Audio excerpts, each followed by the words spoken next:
What's going on, Bulls fans? We're back for another episode.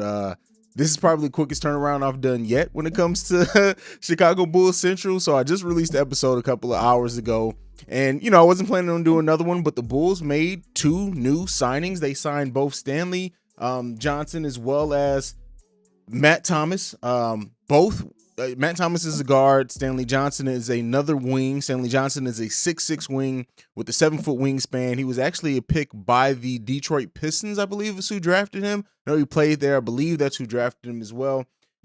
Stanley Johnson is a defensive-minded player. Matt Thomas, I don't know a lot about. Believe he played in Toronto last season.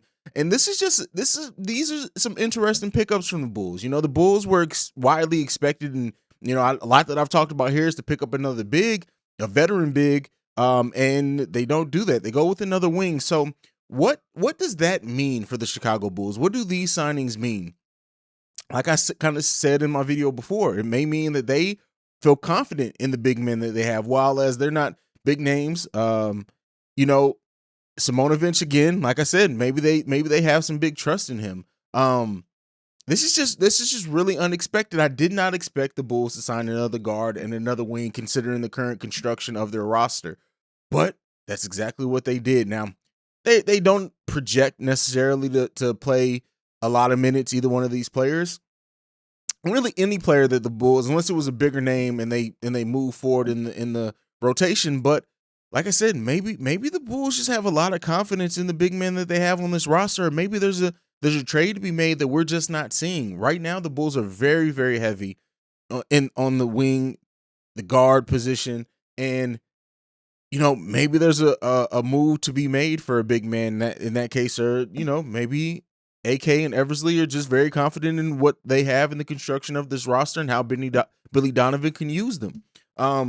This was just really, really unexpected. I really didn't expect for it to come today when I released the episode earlier today. I figured, this is good. It's a holiday. We're probably not going to get very much news. Let's go ahead and release this episode. If anything comes out, we'll deal with it tomorrow. But that's where we are. The Bulls signed Stanley Johnson as well as Matt Thomas. What do you guys think about this signing? What do you think about these players, how they can contribute to this team, what their roles will ultimately be? A lot of questions left here on just how this lineup is going to play out, and these minutes are going to be dispersed. And maybe we're going to be playing more small ball than what we expected coming into this season. So, we'll be very, very interested. Now, the Bulls bench is very defensively heavy, right? There's not a lot of shooters on the Bulls bench. And, for all the Bulls fans that thought that Coby White needs to be or would be traded, I wonder if you guys still have that same opinion. I don't think the Bulls should give up on Coby White. He's way too young and has showed too many flashes, at least as a sixth man. And then especially to me, when you think about the fact that Kobe's now going to go into a team in a position where he's not looked at as heavily, and his score isn't going to be as important as what it was. Now, it will be important, like I said, on the bench because we don't have a lot of scoring on the bench.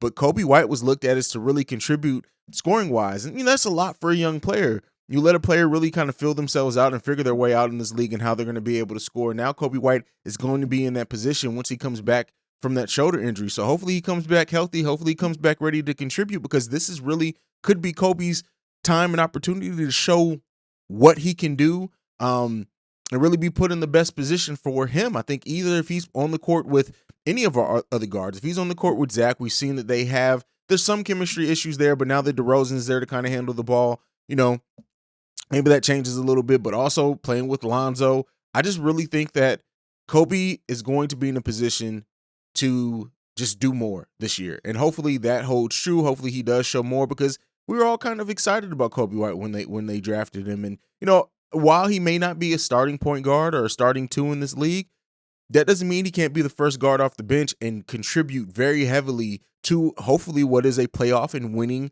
team. So let me know what you guys think about the signings. Let me know what you think about Coby White's potential. And now that this bench and the Bulls rosters, for all intents and purposes, it looks like they're probably done at this point, unless there's a trade to be made or they plan on waiving somebody. So we'll see what happens with this Bulls team. But the Bulls offseason has been really, really interesting.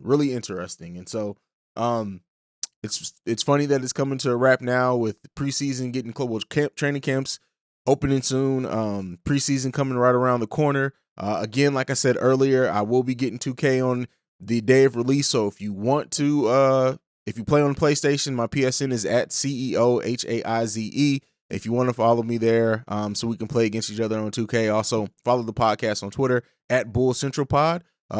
Again, as always, go Bulls. Love you guys. Peace.